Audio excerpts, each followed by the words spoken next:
Over the weekend, Donald Trump Jr. took to Rumble in order to share what he believes is really at fault for the mass shooting in Uvalde, Texas. Take a look.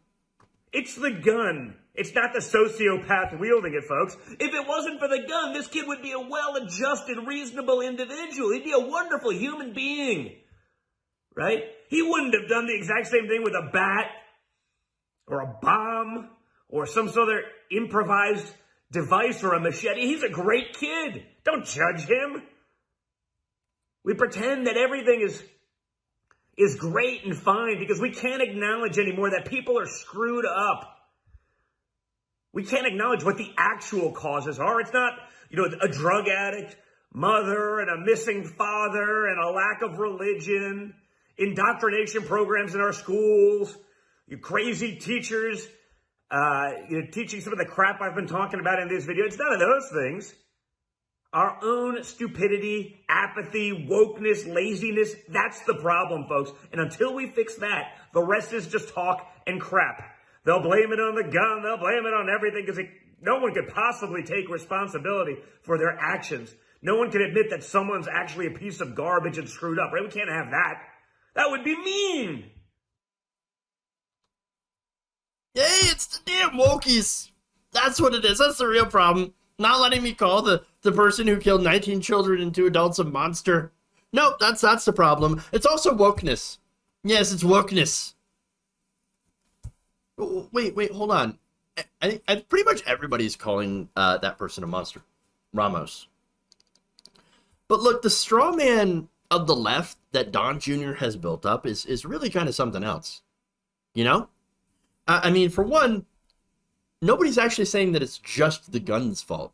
No, conservatives, they think it's like a gotcha when they're like, well, the gun just didn't get up and shoot itself.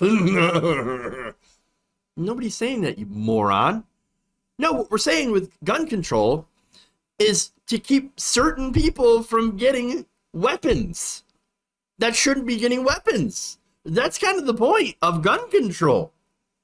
And look, again, the people, we want to prevent certain people that have some serious issues, right, from getting their hands on weapons. And look, if you want to point out, like, well, Ramos passed a background check because he didn't have anything on his record. That is fair. That's factual. Yes, he didn't have anything on his record, but there were some other things that were pretty, big problems, some red flags there. Again, threatening to rape and murder women that he had talked to online, threatening to shoot them, doing all that stuff. And so he had some serious issues. Okay? Some serious issues. Now, that said, right? Going back to Don Jr.'s point, oh, but Jeff, he would have done the same thing with a bat or a bomb or a machete. And that's the other thing, right? Hey, we actually regulate things. For example, ammonium nitrate, right? So you talked about bombs, right? Well, ammonium nitrate is an explosive that is commonly used in improvised explosives, right? We actually regulate that more than the guns. In fact, the Department of Homeland Security, the EPA, the Occupational Safety and Health Administration, the Bureau of Alcohol, Tobacco, and Firearms, and Explosives, makes sense, U.S. Chemical Safety and Hazard Investigation Board, as well as the Department of Transportation and Agriculture, all share oversight responsibility when it comes to ammonium nitrate.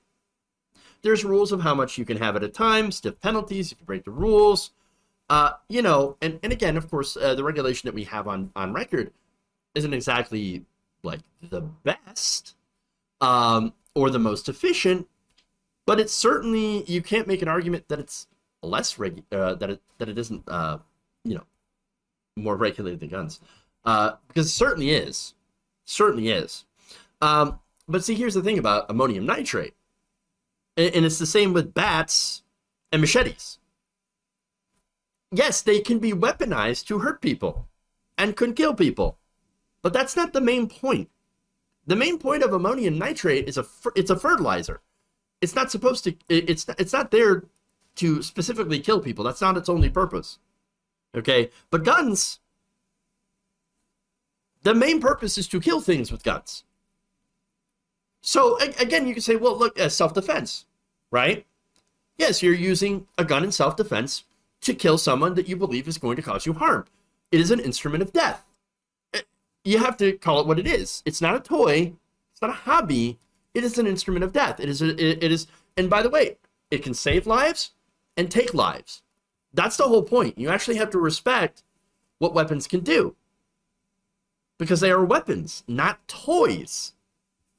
So actually have some respect for guns. I grew up around guns. I worked at a shooting club. I know what guns are about. I know people that love guns, as I'm sure a lot of you do. Shot them. I've shot guns, and yes, I do enjoy them.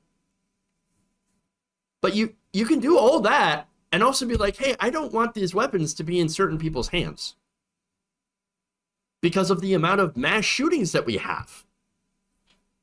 And so, look, again, getting back to the point of machetes and bats, right?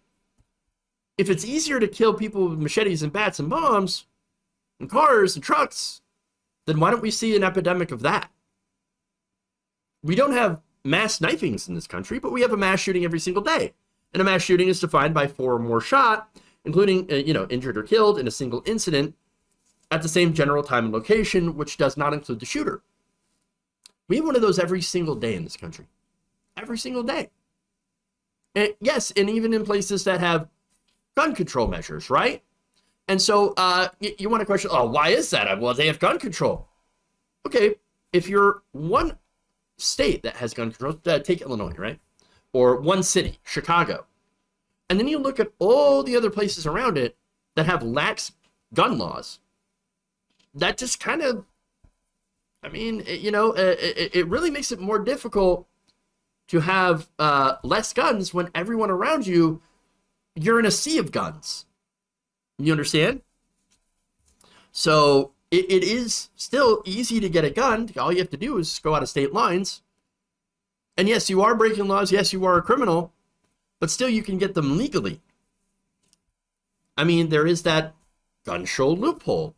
And basically there, and again, that's not really a great name for it. It's not really a great moniker, but basically you can get guns from dealers who are not federally licensed firearms dealers. You can buy it from people who don't have a MFFL, and then you don't have to go through a background check. So that's how you can get and you can still buy them legally, because that is a loophole. That's how a lot of people can get those guns.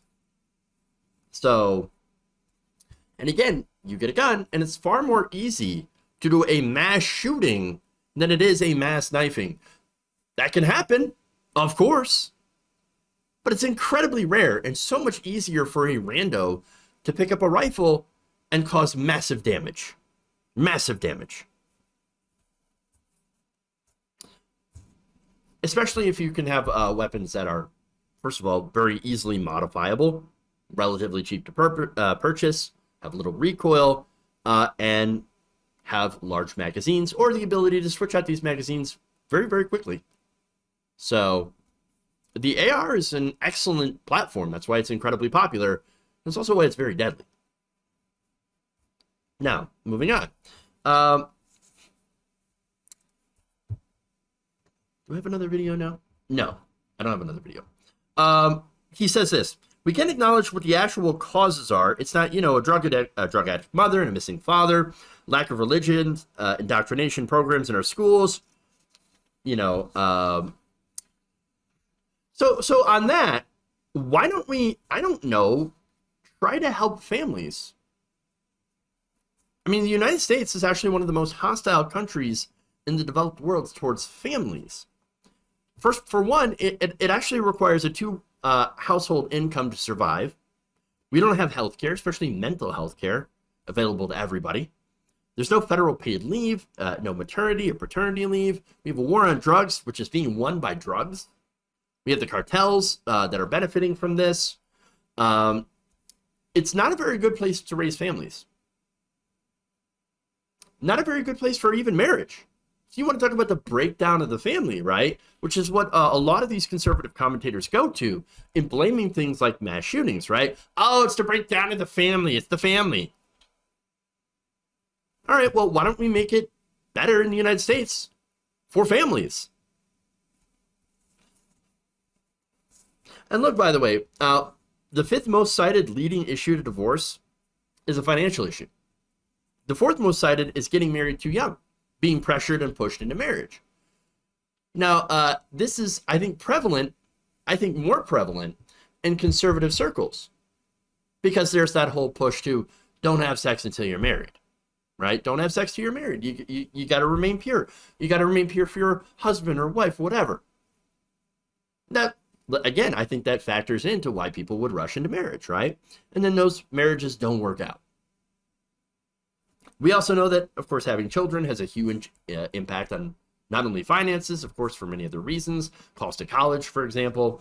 But, you know, again, we've seen studies where having kids makes people less happy.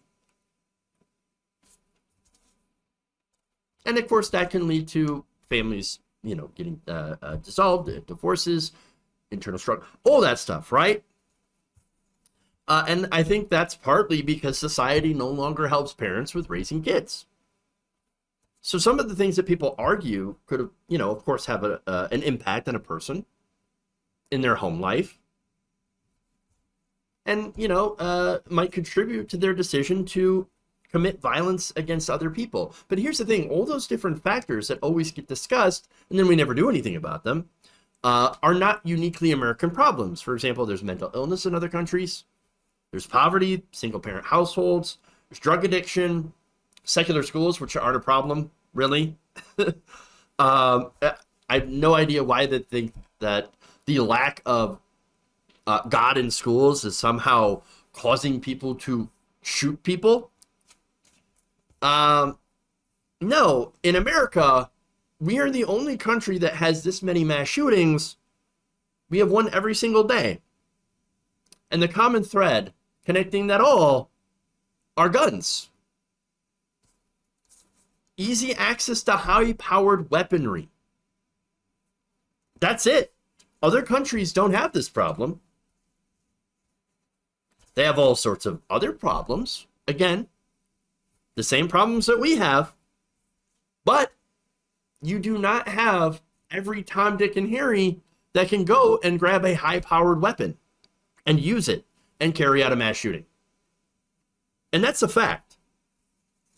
What it comes down to, if you actually want to solve the problem, which Don Jr. is not interested in doing, is to keep weapons out of the hands of certain people.